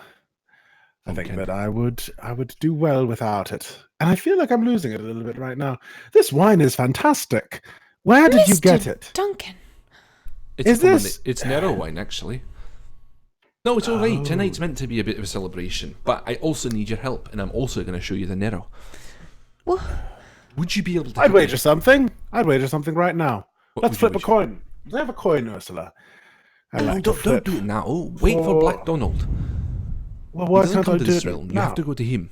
We'll just do a practice run. Let's see whether it works. Okay, Ursula, you wager something. Wager something for me right now, and I wager will, something and then for guess you. what. You wager. Yep, we'll just wager. I now. wager this dinner roll. All right, that one dinner roll for one chair. I have a chair right underneath me. I will wager that. Would you Technically, like that's my chair, uh, but all heads right, up- let's see. heads or tails? Heads. What do you think? Heads for you. For the Jolly that Queen. I'll leaves me take with tails. I'll take tails. No, I don't think that is that how this works. Wait, don't I've know. never done a Just flip wager the with coin. it. All right. Wait, what did you say again, Ursula? A dinner roll for heads. No, heads, right. Oh, well, look at that. It's tails, which means I get myself a dinner roll. That's how it's done. She tosses it at I you. will take my Duncan, dinner roll. Thank listen, you. Duncan, I can't. I understand Give you're me playing. more of this wine. I understand you're playing, but my livelihood's on the line. I need you to help me. I need you to do it for real with Black Donald. Will you All help right. me? Yeah, let's do it. Ursula, yes. I think I'm on board. Well, Let's I'm go. on board. you're feeling What? very excited because you just won a dinner roll, but I think you need to be cautious. Let's go. And he pushes back his chair. Follow me. Do you have any more of that? What was that liquid that you gave us that we drank? Come here. in He the stands up fire and walks room? over to the door. This is important. Let's go. I know it's important. All right. But I And he also walks want into to the know kitchen. if we could bring some of that grappa or whatever it was. He walks into the kitchen and you follow, and next to the fridge or the icebox is like a really tight, almost like immeasurable door. It's tiny, it's very thin. And he turns to you with a smile and opens it and starts heading down a thin staircase to the cellar. Come on, this is where the Nero is. Ursula follows, running her hand along the wall. And Going to the as you Narrow. descend deeper into the cellar of the house, of the mansion, you have an eerie sense. He sort of leads you around a series of crates and boxes to a damp corner where you see sort of a square stone in the wall, almost the size of the door, but it's just fixed to the wall. And he stops and bends down and picks up a white stone and turns back towards the two of you. Ursula, Duncan, I need you, now more than ever. You're the only two people I've ever tried to explain the Nero to. And I'm going to take you there. I'm going to show you exactly what this world means. All right. But I Alright. also need my Yep. mind back. I need Okay. you. I need you to figure it out. I need you to get my mind back from Black Donald. All right. All right. We'll go in there. Are you wager. not coming with us? I can't. The minute he sees me, he'll know what we're up to. All right. How do we find him? Oh, you can't miss him. He's bathed in black. His face is like an animal, like a boar. He's got long tusks on either side of him, and his hair sprouts up tall, like he's wearing some sort of hat almost. All right. Ask around. People will be eager to show you to him. And Let's he turns go. to both of you and grabs you both by the shoulders. Please, if this works, I'll become a whole person again. All right. Are you going to throw us into that wall? No. Is that what's happening now? Watch. I'm going to draw a door. That'll be your way in. And he scratches into the stone where you've seen like a door scratched many times. And it appears like before you as this like white door. And he steps back. Nero, reveal yourself. And there's like the white line that he drew all of a sudden begins to glow and pulsate. And he sort of smiles towards the two of you and nods and steps back as the door sort of fills your vision. You don't exactly pass through it. And it's not like it washes over you, but you can feel yourself moving towards it. The idea of the door sort of spins in your mind, and as the feeling washes over you, you begin to feel it like touch on your skin, like ice water, like that mist this afternoon. And before you can tell, you're completely bathed in darkness. And you open your eyes, both of you, to find yourselves lying on a stone street. The dark sky high above you. You're in a thin alleyway, but everything looks a little bit crooked. Mr. Duncan. Mr. Duncan. Ursula. Are you Where quite are all we? right? What's the matter with you? I feel a slight tingling all over my entire body. Is this magic I'm feeling? Was that some sort of magic potion he gave me? Or is this what it feels like to be drunk? You sit up and you see this tight alleyway with small shops illuminated by candlelight, but the candlelight is bathed in sort of a green blue. The street itself is sort of on an angle and almost looks like it winds up a hill. It's unlike any alley you've ever been down in Edinburgh. This is incredible. Oh, look over there. She points. There's like a flock of like flying creatures that just sort of shoot from one doorway to another. Yeah, like in a blink of an eye, you almost miss them entirely. And as you're sitting there, there's like a small, excuse me, and like a creature like on all fours moves past you. It's like a big bushy tail. Oh, pardon me. Sort of pushes, no problem. And it like pushes past you and like jumps up on some like garbage can and like stretches. You two look like you're a bit worse for wear. We've just come through the doorway, and I'm feeling a little bit ill. Oh. Do you know What where did we I could find drink? Black Donald? Oh, Black Donald. Why are you looking for him? I have a wager. Oh, you don't want to be doing wages with Black Donald, miss. That's bad news. We would like to wager against Black Donald. Miss, you And need to I get your am friend going to- right. I suppose you should nip into there, take a moment to compose yourselves. And he hops down and skips off down the street. You're sitting next to sort of an odd shop named Tinny. Mr. Donald. Duncan, get up this instant. She grabs I'm you quite by the enjoying it down hand here. and Oh, all right. I'm hauls you standing. to your feet. I'm standing. I did tell him I'm not much of a drinker. Please pull yourself This is amazing. together. I pull myself together. I'll do the best I can, but I have a feeling my legs are a little too wobbly right now. Let's give him a try then, shall we?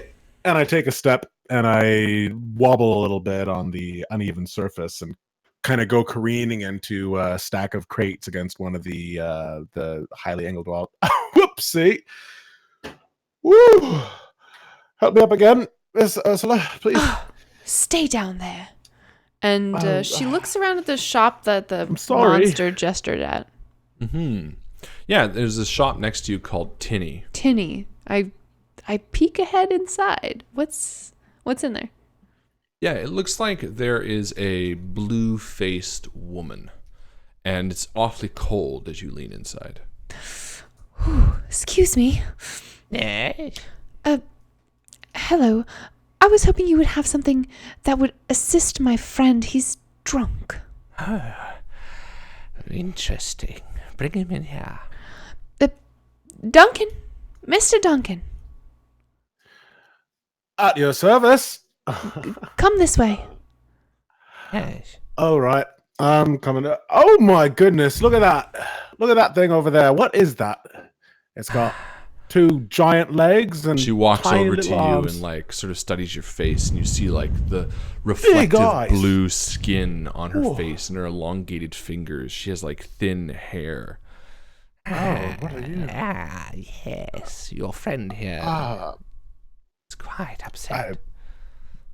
I don't know you, miss. Mr. Duncan, pleased to make your acquaintance. I'm here looking for a Black Donald. I'm going to wager a chair. Black Donald would be the death of this one. And she looks to you, Ursula, and says, I can snap him out of this if you'd like. Of course, that would be very helpful.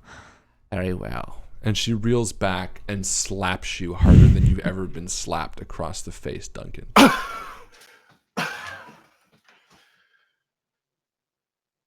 I do believe that helped. Yes. Thank you. Oh, my head. Oh. Why do you seek Black Donald? We've heard tell of riches that we might win against him. Black Donald doesn't offer riches, girlie. He offers you a lot more than that. And what is that? Whatever you most desire. She says as she like prances around you and like picks up your hair and like looks at it.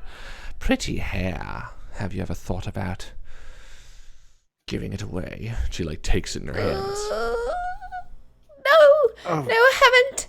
I quite like my hair. Thank you very much. I best suggest you leave this place before you lose more than you are willing to wager. And she like steps towards you to leave you out of the room. All right, we're just leaving now. Thank you very much, kind Yes. miss. Thank you, Tinny. And you exit back to the alleyway to see Ursula. again the sort of turning nature of the. It almost looks like an MC Escher, like it like turns as you could walk down it. Someone's walking down the side of a building. Yeah, exactly. Ursula. I'm having a hard time understanding exactly what's going on. So, we're here in this strange part of Edinburgh. She grabs you by the ears. Mr. Duncan, have you not been paying attention? For one moment, the past hour, Dr. Liston Perhaps not. sent us to this place to win a wager, to regain his intellect, and I think we're over our heads. And I don't know if there's any way to get out of it but to use our wits. Now please tell me I'm not the only one with a head on my shoulders right now. Well, maybe a head that isn't in excruciating pain. All right, so we're here in the Narrows, which looks a bit like Northside, but anyway, and we're looking for Mr. Black Donald, right? I remember Yes. that much. Yes, and he we looks need to. very much like a boar. He looks like a boar. Now, are we going to wager something? I don't Yes. very much feel like wagering anything. Do you think that's a good idea? I mean, this is. It's a terrible idea. It is a terrible idea, yes, because if we stop him from working at the hospital, then surely surely it's going to be bad for him, yes. But if we go ahead and lose a very important part of ourselves, then that's not going to be good either. In fact, that's going to be even worse, because then we're going to have our lives ruined, and eventually something's going to happen in the hospital. Oh dear, my head hurts. Perhaps we can trick him. Do you have any ideas? We can wager something that we don't own or have. We could... Speak quietly. Perhaps there are people Oh, listening. of course. Well, you're not going to trick him that way, says a voice. Who said that? Hello? What was that? You hear Where'd a that come laugh. from? I'm going to look around, see if I can get the source. Give me a C. I rolled to Give me a C. Give me an O. Give me a Flip. Every time I roll, I got another 20. Perfect. Yeah. So you look up and you see above you there's a tree. And in the tree sits a man. He has like sort of a guitar lute-esque thing across his chest, and he turns it around and sort of flips down off the branch and lands next to you, standing up. He's relatively short. He's about 5 feet, and he flashes both of you a big smile. I said you're not going to trick him that way. What do you know about... Who are you? The name's Finn. Looks like it's your first time in the Narrows, and he holds out his hand to shake. Pleasure to meet you. Nice to meet you. Finn. Yes. So you tell us that this isn't how we're going to trick him, which implies that you have knowledge of potential ways that we could trick him. Well, tricking him would be up to you, but ultimately, all I'm saying is, if you're trying to wager something that you don't own, you're not going to fool him that way. Come, follow me. And he starts walking down the alleyway, which turns as he walks. Do we follow him? I don't think I understand, Mr. Finn. So you don't know how to trick him, but you know how not to trick him. So and he stops and turns back to you and like comes right up to you and says, "If you want to trick him, that's on you. All I'm saying is there are better ways to do it. At least you'll have a fighting chance if you know a little bit more about him. And I know all there is to know about him. So come with me." All right. All right. And he Duncan? starts skipping off down the alleyway. Tree-la-lee-la-loo-la-la. You first, Duncan. Go on. Oh, gladly. I do wish people didn't snap me out of my drunken stupor. This would be a lot easier if I had the influence. Anyways, You here we follow go. him up a set of stone steps that sort of goes up to a circular alleyway in the middle of this labyrinthian-like alleys of the Narrows of Edinburgh. And he turns when he's in it and says, "We're alone now. So what makes you want to go to Black Donald? And why do you want to trick him of all things?" Well, we're kind of tricking him already. You see, someone that we know had something taken from him. And, well, we need to get it back. Well, interestingly enough, I might know how to help. But that depends on a few things. Most important being, what can you offer me? I knew you were going to say that. Well,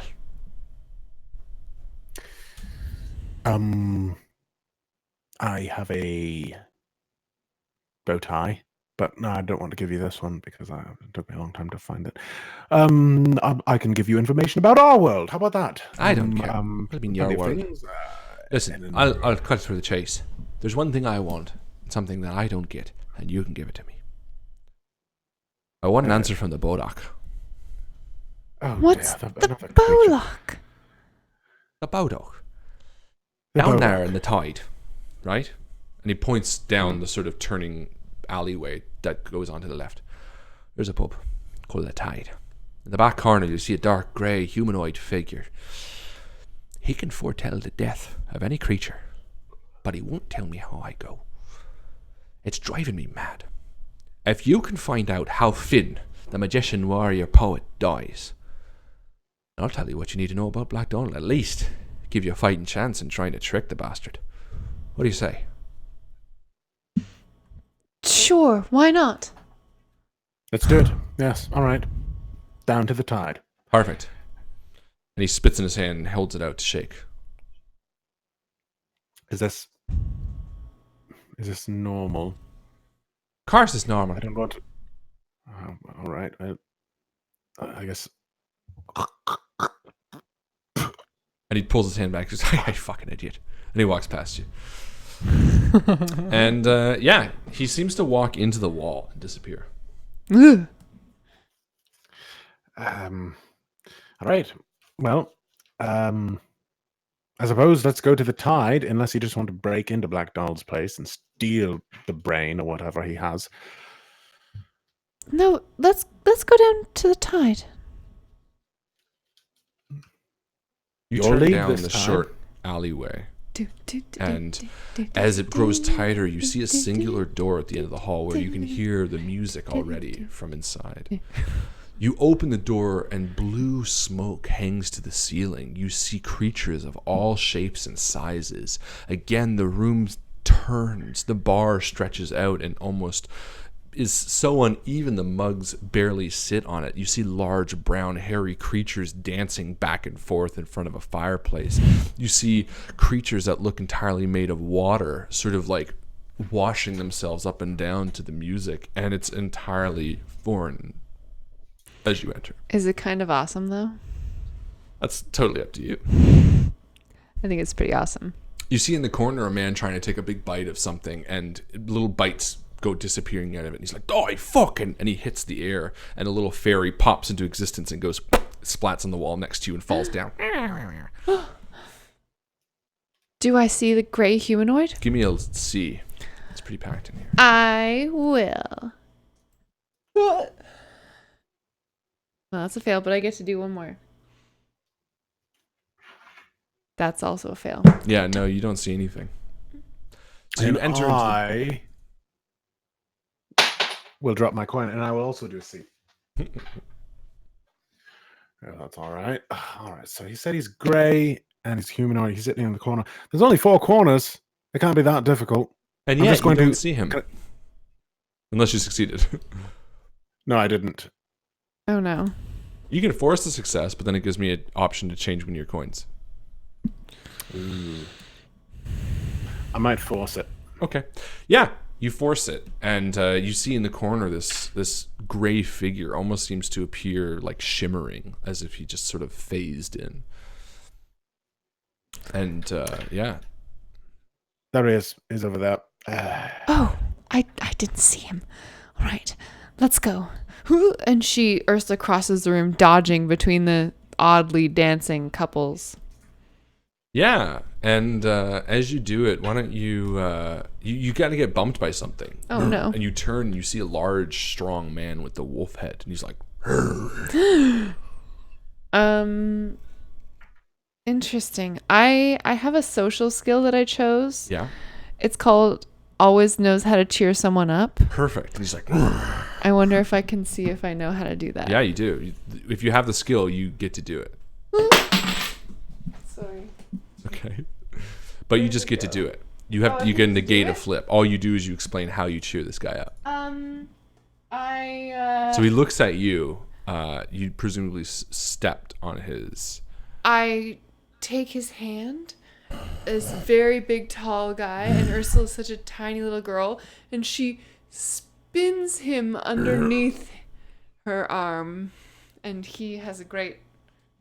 And he looks back at you and he's like, and he like walks over and starts spinning people like forcefully, and they're like, "What? Oh!" And he's like enjoying it as it clears the way towards the figure in the corner. And as you approach, you see this tall, muscular, almost sculpted creature. It looks like the Vitruvian man almost, but with singular limbs and a bald head, as he stands there with almost completely black eyes. He sees you coming and welcomes you. Ursula, Duncan, welcome. Hello. Oh, how do you know my name? I see everything, for I am a Bodach. I also know that you come to find out Finn's end. Yes, we do. I ask you, are you willing to pay the price for knowledge like this? What's the price? The price of knowledge is knowing your own end. All right. Sure. Why not? And he I was actually kind of hoping that I would get to know that, to be honest. and he nods and says, "It is done." And you feel something. You feel like like something wash over you, but no information is gathered. What happened? Done. Turn to Finn. And before you can even blink, the gray figure is gone. What was that? I didn't learn anything. He didn't tell us anything about Finn. I hate this didn't. place. I really don't like it here either. I much prefer Edinburgh. Hell, London even. God. Let's not go that far. All right. Let's go back to Finn. Anything about fucking London. You work your way back What is to Finn the going crowd. to tell us? We didn't even learn anything for him. Why Before don't we you just can go even- to Black Donald? Before you can head up to the stairwell outside, you leave the tavern, and Finn is standing out front with like wet eyes. I didn't expect it to come like that, but fair enough. What did he tell you, Finn? He didn't tell me anything, but I can feel it. Can't you feel it? The piece of rope shortening beneath me. Still feels a long way off, but I can feel it. Anyway, promise is a promise. Don't know why I wanted to know this, but I'm here now. Let's go back. And he sort of heads down, but instead you just go behind the alley of the tavern. He says, "So, Black Donald, you wanted to know how to what? Trick him?" Yes, we told you we need something that our friend lost. You realise that this is Yes, we'd basically a like to. devil, right? I suppose so. But how do we trick him? That's the important thing. Well, it's said that he's good at all jobs. Everything. Banker, teller, baker, dog walker. You just said biker twice. No, banker, like money. And then biker, like pies. But Like- not biker like a bicycle. Right. Is But he he's good not at good that? at one job, see? The devil can't do tailoring. All right. Is that how we trick him? Well, I don't know. Like I said, it's a bit of information. If you can figure out a way to trick him from that. All I know is, not many people know it, but he can do everything. Anytime someone tries to wager with him, gambling, racing, whatever, they lose because he's the best. But he can't tailor for shite. So if you wager with him, something to do with tailoring, and you're not half bad, you're going to I win. see. All right. Well, actually, that is quite helpful. Thank you very much. Now, I listen. feel like that's very helpful information. Finding Black Donald's difficult. He can take any farm. But the feet, you see, the feet will give it away. They're cloven feet. He can't be shot. No matter what he appears as, he's always going to have those hooves. And I looked down at his feet casually. Just. I don't have fucking hooves. I told you I'm I Finn. don't know. I don't know how common this affliction, a condition is. A lot of people have hooves, but if they Right. are trying to trick you and put a wager on you, then don't fucking deal with them. Black Donald's not a bad guy unless you try to make a wager with him. Other than that, he's just trying to get by. Didn't All right. Wrinkles have hooves? What? Wrinkles did, but it's a very common condition, though. Apparently, A lot of people I think have it's like hooves. a species. Well, of Yeah, course. like satyrs, or So that's not a very good sign, is it? All I'm saying is if you're looking Wow. for Black Donald, and if he's trying to trick you for whatever reason, look for the hooves. All right. Good Fair luck. enough. Well, thank you, Finn. What are you going to do now that you know when your life is going to end? Oh, probably get drunk. See you later. Oh. He turns away and walks to the wall. Poor man. That's fun. That's fun. And now he knows, and it is going to get drunk. Wonderful. Shall we? Are you any good at tailoring? Yes, I actually was sewing champion at Sewing my school. champion? Well, yes, actually, because it turns out that learning to become a doctor, you need lots of practice sewing stitches back together, and perfect practice is tailoring. So That's it turns out. excellent. Thank you. Yes, it's not a skill that I get to use so much these days because most of the tailoring goes to Dr. Liston. Yes, But you definitely would have indeed. experience through suturing. In fact, I tailored this bow tie. This is me. Oh, it's Yes, quite nice. Yes, well done. I have another one here. I like that one though, so here I'll give you this one if you want Well, it. thank you. I just keep them around just in case. All right, so we need to find him now. What do you think is the best way to find the devil? Dr. Liston said that we couldn't miss him, that he has great big plume of hair atop his head, black fur, tusks like a boar, and that he has a shop. That might have just been the form that he took when he did the wager with him. Perhaps we should It could go be into anybody, right? the center of the alleyway and shout, "We have a wager!" Oh, I actually don't think that's half bad. I think that's a pretty good idea. Let's do it. What have we got to lose? I mean, we've. Only our lives and all our possessions and memories. Well, I'm 90% sure I'm dreaming right now, so I'm not particularly worried about that. And I All might still right. be a little drunk. Did you want me to find the blue woman again? Oh, gods, no. Please do not find that hag. She was hideous, and she scratched me while she slapped me. Very not nice. Please, let's just go to the center of town, just like you say, and say, "Hey!" And then it cuts to us in the center of town. Yeah. "Hey! We have a wager!" And as Everyone? all the things are like moving around you, you see this like dog-sized black cat, which is almost completely black except for a white spot on its chest. You see this large brown creature. It's just like humanoid, but just covered in fur. You see like the fountain in the center of this area, which is like gray green water, is like splashing and like comes to life, but everything sort of stops and looks towards you.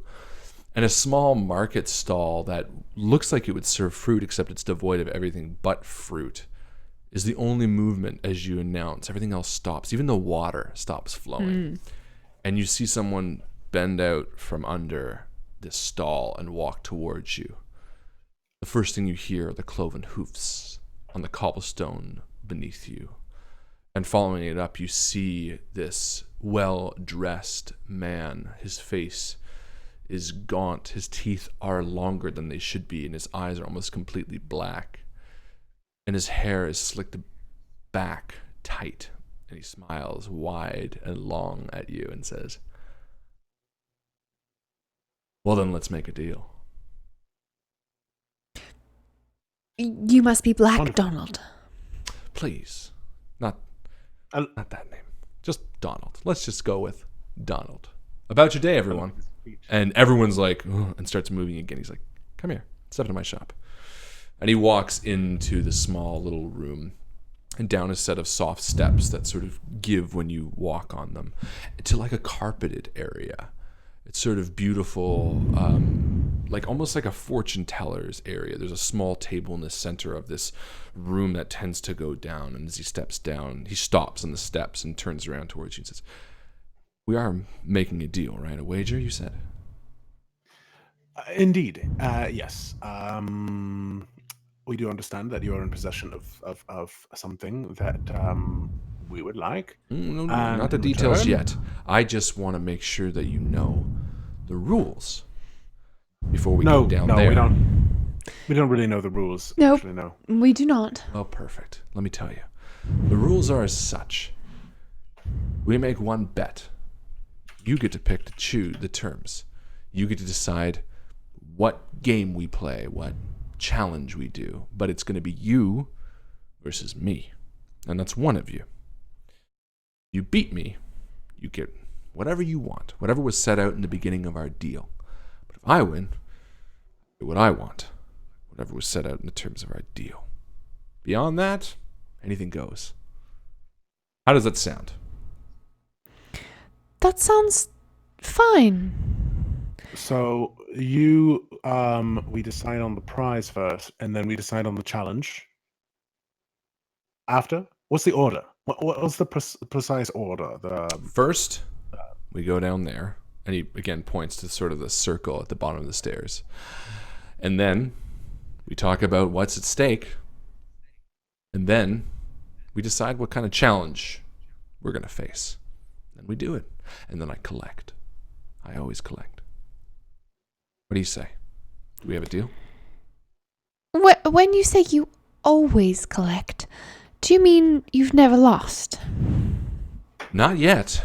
And I've been around for a long, long time. So why do people keep coming here? It's the human condition, sweetheart. They're stupid. Well, I do believe this is a form of trash talk. I take you on, sir, and your feet are silly. Let us do this. And he reaches his clawed hand out to shake yours. His nails seem longer than normal. His fingers longer than that. Shake on it. Gladly. I'm not afraid of you, dream monster. Let's do this. You should be. And he turns around and heads downstairs. And as you reach the bottom, you realize that there are hundreds of people sitting in what's sort of revealed to be stands. Like, the shape of this building makes no sense as it stretches up and up and up and up. And they all are now looking down towards the center area of what is being presented, essentially. And he turns and says, "Ladies and gentlemen, fairies and fae, my friends, it's time for an entertaining night. Let us have a little bit of fun. We have a new wager coming up. Someone else who wants what I have." And people are like cheering and boo and like laughing. "So let's start off with what's at stake." And he turns to you. "If you should win, what do you want, Duncan?" We want what you took from Dr. Liston. "Oh, Dr. Liston. I barely even remember him." He sort of searches his memory. Okay. What did I take from him?" it was a piece of his mind. "Ah, that's right. Okay, deal. Now, if I win, Duncan," he sort of looks to the crowd as they're like, "Oh, let's say a mind for a mind. I'll take yours, but the whole thing." How much mind did he take of his? "Just a piece. But them's ain't the rules. You named yours, I named mine." And everyone's like, "Whoop, whoop, whoop." Shh. And he's like, "And now for the challenge. What challenge do you want to face me in?" And he like reaches down and pulls out a violin case. Oh, tailoring. I would What? like to. Oh yes, I fancy myself a bit of a tailor. No. So, Sorry. Wait, like telling a story. Well, if it's telling a story, No sir, get ready no to sir. Needle and gut, through and through, weaving, stitching. hold on. Purling. Oh, like, do you mean sailing? Maybe if you made a single glove. I think it's. Hold on. No. And like everyone's quiet now. You don't want to do something else. The people are here. They want something a little more fun. Maybe we should do something crazy. I think sewing is quite exciting. Yeah, well, anything else? Sailing, Oh, I appreciate the offer, but no, actually, I much prefer to tailor you into the ground and get that piece of Dr. Liston's mind back. Thank you. Well, fair enough. I mean, Yeah, let's do it. Bring out the tailing. And he like snaps his fingers, and like a little guy comes out and like lifts the table, and he's like, "Can you grab that side, please? Grab that side of the table, please." Yeah. Sorry. Yes, of Grab it. course. Thank you. And he like walks it out, and then there's like a few minutes, and he's like staying there. And he's like, "What do you think of tailoring? That's crazy." Like, oh, here they go. And then they bring back in like a sewing table and all that kind of stuff. He's like, "Okay, ladies and gentlemen, it's a tail off. Rufus, whenever you think we're ready, you just say go and we'll start." And Rufus is like, go. And he's like, okay. And before you is like a piece of fabric. And you see Black Donald start like sewing frantically. And I slowly remove my spectacles from my front pocket. I place them over my face delicately. And then from my other front pocket, inside the front of my jacket, I pull out a small sewing kit, needle and gut. Standard issue, very basic stuff, but it'll do the job. And I thread the needle, and I pull the knot taut, and I begin to sew. And yeah, you begin to sew. Give me a flip. Roll for sewing. Doing. Doing. Feels like a doing very much. First flip is a tails. Is that a failure? Tails fails. Tails fails. Yeah, and you see the devil like a quarter done. He's like, maybe I'll win this one after all. And he keeps sewing. Oh dear. The second one's also a fail. Yeah, and he's like half done as you're still trying to clamber around behind him. Your cockiness going against you. All right. Well, nurse, Yes. assistant, please. Is that strictly allowed? No. It wasn't included in the rules. No. Well, I mean, You didn't explain that as a rule, that someone couldn't help you. So he's like, fair enough, but then I get help too. fine then. Zia's getting you XP to do the thing. Oh, to me? She's saying do the thing, Robert Liston. I wonder if she's giving XP for the devil to complete it. Oh no. Oh No. Because that'd be pretty funny. I'm gonna take that as a yes. But anyway, you get another flip. All right, one more flip. I don't know. Should I roll for helping? I'm gonna see what. Well, first I'm gonna see what Zia says if it's actually for me. Yeah, we have to wait for the lag. No, she for says Duncan. Okay, fine. So Okay. I'm going to let you flip one more time, or you can do an auto success if you want. That's another tails. Oh my god. So now you have XP. XP is auto success if you'd like to use it, or you can flip one more time. How lucky do you feel? I'll do an auto success. Actually, no, I'll flip again. 4 times in a row. One more What a flip. loss. Here we go. This one's for all. Mind you, I was thinking that was the XP that I just used. So why don't Ursula? Why don't you flip? All right, for I will. helping? 50-50 chance, y'all. Baby, you need to flip. You just every call.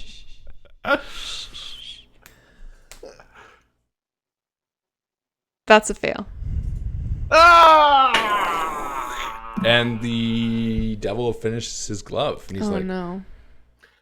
well, I'm sorry to say that the record still stays. And he snaps his fingers, and you feel something drain from you. And two people kind of come up behind you and like lean you back down. And Ursula, you see this as the crowd goes wild. Shh. I have a wager. Oh.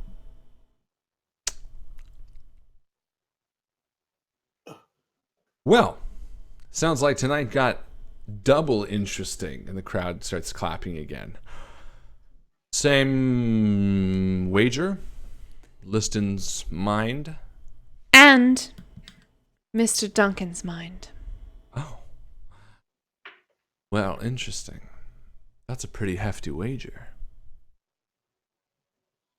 I'll take it for your life. And his life. She spits in the palm of her hand and shakes. Fair enough. The wager has been accepted. Again, uproarious laugh and applause. And what's the challenge, dear? We're sewing again. He holds up like a weird glove. He's like, fair enough. Reset the table. And everything sort of gets reset. Duncan's like lying on the ground next to you. And the devil stands up and says, the game is set and matched. Rufus, when you're ready. Rufus is like, okay, go. And immediately the devil starts. You also have some XP this time. Colin gave me some XP. Ursula gets my XP. Do I still have XP? If so, I give it to Ursula. Okay, so I got 3 XP. Unfortunately, I don't have any skill for doing. So I'm going to roll 4 dice. 1 for my roll. This is just for your first one? You're going to use all 3 in one? What do you mean Just 4 rolls to complete the sewing. Are you kidding me, right? Well, that's what he did. Okay. No, I'm going to use... This will be my first one right now. Okay. I'm not using any Just up XP right and now. down. 20. 20? Success. Yeah, success. So yeah, you get it like over, and the devil's like still caught in the first one. He's like, okay, well, hold on, just give me, just wait. I'm looking over at him, sewing a little faster. My stitches are getting messy, but I'm completing it. Give me another flip. Okay. So that was just straight up and down. Do you want to use XP to auto succeed? XP is auto success, not a flip. Oh, then I can auto succeed the rest of the thing. If you're using all 3 XP. I'm going to Yes. use an auto success on this one. Okay. So that's my second one. Okay. So that's my first XP. Just wait, just fucking wait, he says. It's actually quite easy once you get the hang of it. You're on your 3rd roll. And I'm Third going to flip this one. Can I flip and then if I fail I can choose to auto succeed? No. Oh. But I don't have to succeed all 4 of them. Who says? Oh. Okay, I'll auto succeed on this one. You sure? What do you mean, are you sure? Okay, you auto succeed. Just fucking wait. And yeah, you're like at the last quarter of your glove, and he's still at like the first quarter. Okay, now I want to flip for the final one. Okay. Ready, everyone?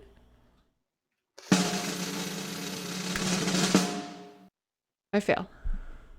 Oh. But that doesn't mean he wins automatically. No, but now does he's it? up to his like second quarter. Oh. Okay, I'm catching up on you. My string is knotted, and I'm trying to unknot the string, but it's getting caught, and there's a snarl of thread. Oh no! I'm gonna flip again. Oh.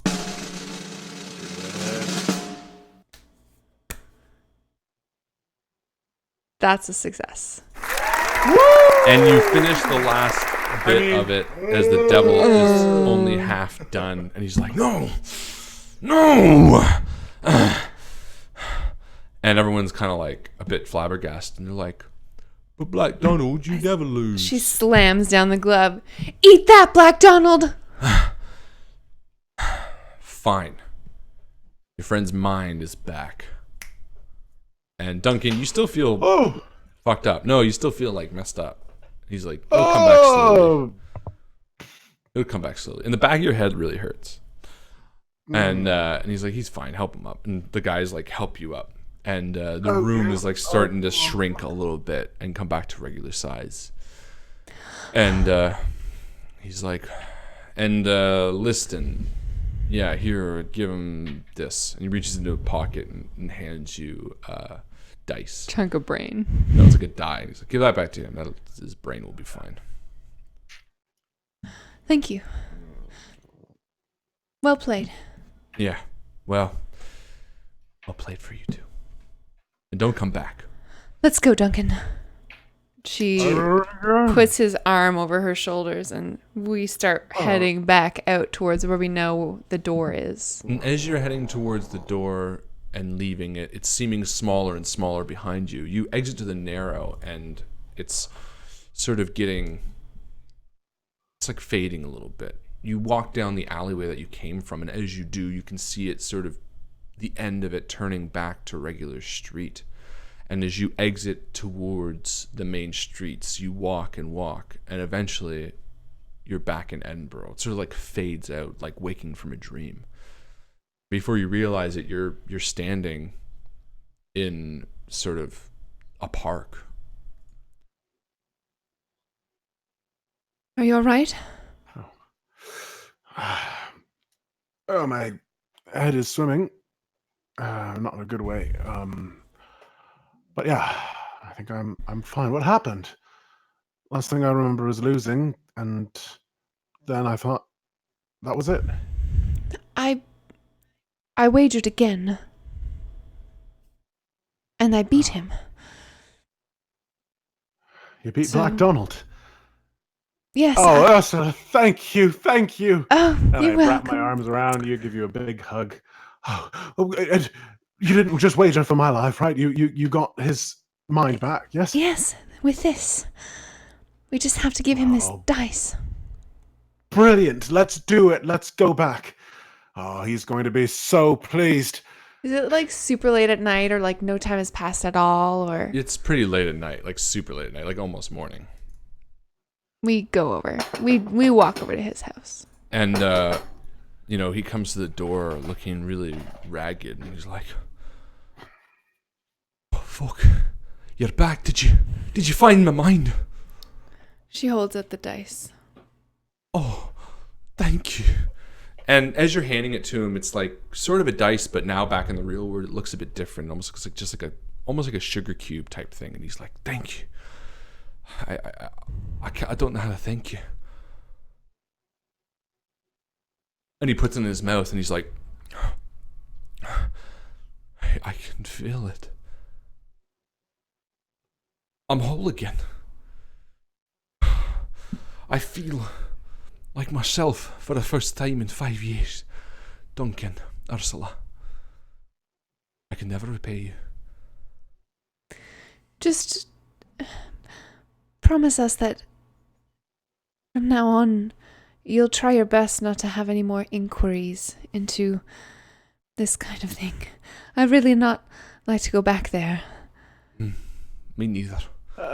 Tomorrow, And also, you could. as a thank you, I want Us both back. of you in the operating room with me to show him, to show Grinterby Grinterby. exactly how much trust you put in me and how much you saved me. Good night. It would be my honor. He Good night. shuts the door, and the two of you head home. The next morning, you arrive at the hospital.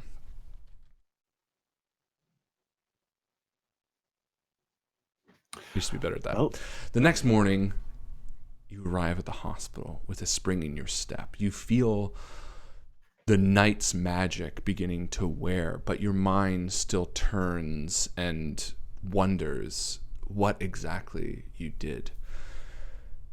Robert is already in the operating room ready for the early morning, and you both have come in early enough to join him.